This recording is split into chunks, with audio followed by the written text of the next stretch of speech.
right, Steelers Nation, I don't know about you, but I remember going to Cleveland, Mike, and the Cleveland Clowns fan up there by the Mistake at the Lake, they'd throw bricks at your car, they would set your car on fire, they would throw bricks at your grandmother. Just yours.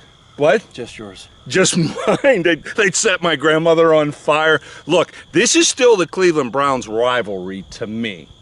And I was in Aliquippa with some friends over the weekend watching this dismantling of Baker Mayfield. We sent him back to Cleveland to his empty stadium to clean up his popcorn.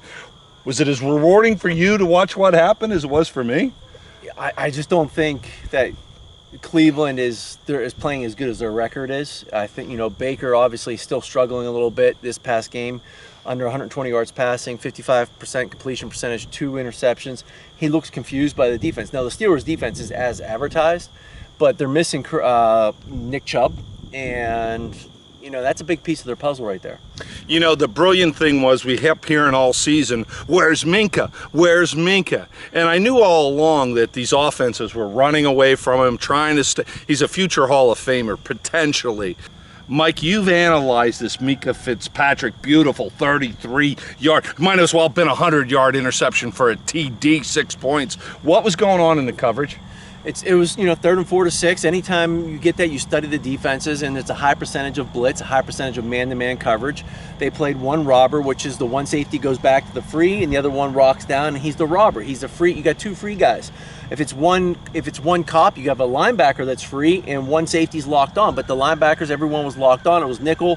Fitzpatrick stayed low, crept down. They disguised it, kind of made it look like a little bit of quarters coverage, and he comes down and just jumps the route, expecting the Browns to run an inside breaking route from 3rd and 4 to 6. It was beautifully played and executed.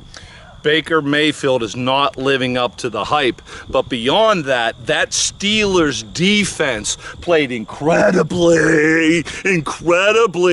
Crazy Mr. Watt. I'm going to call him Jekyll and Hyde. He's crazy. You got Bud Dupree flying off the other side. Mikey, look, I'm going to show you Tyson Alualu. He throws centers out of the way. He throws guards into the quarterback.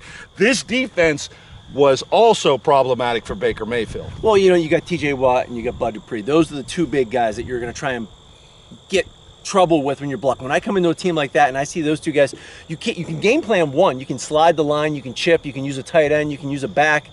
But when you have 2, it's very tough. And now, who are you going to double team?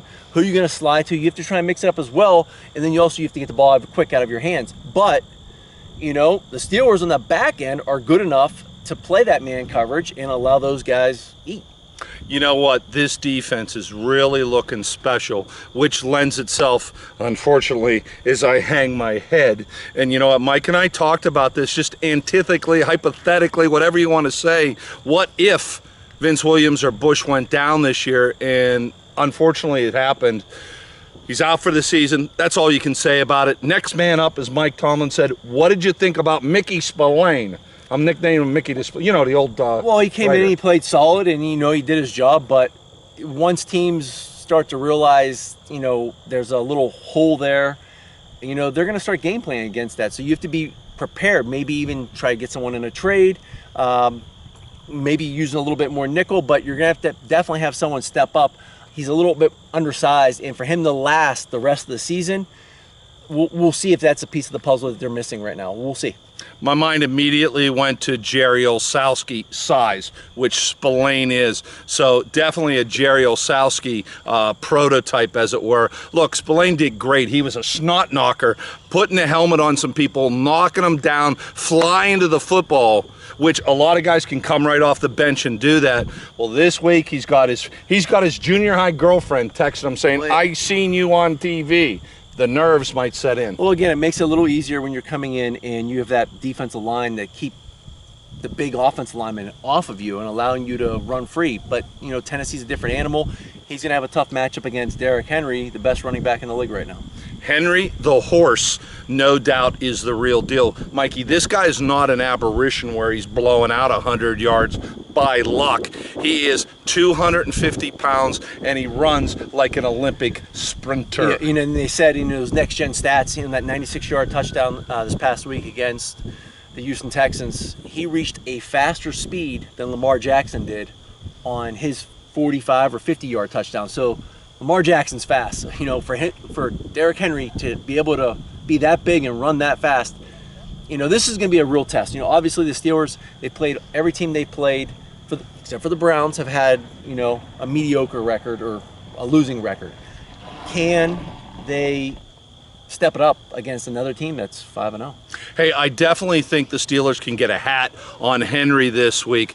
Their offensive tackle, Llewellyn, or whatever the heck, who names their boy Taylor Llewellyn? Taylor. That's his last name. name. His last name. Oh, okay, because if it was, you know, his first name, but I'm not getting into all that. Look, this front for the Pittsburgh Steelers, you're coming out of frame, come on over.